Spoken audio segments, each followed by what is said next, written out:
জুবিনদা কত ভালো ভালো গান করছে। আমরা আসামে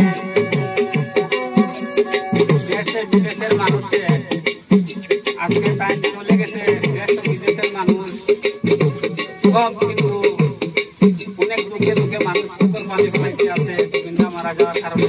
তাই নিয়ে আজকে আমি একটা গান করছি, আপনারা ভালো লাগবে আমার পাশে থাকবেন।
Nah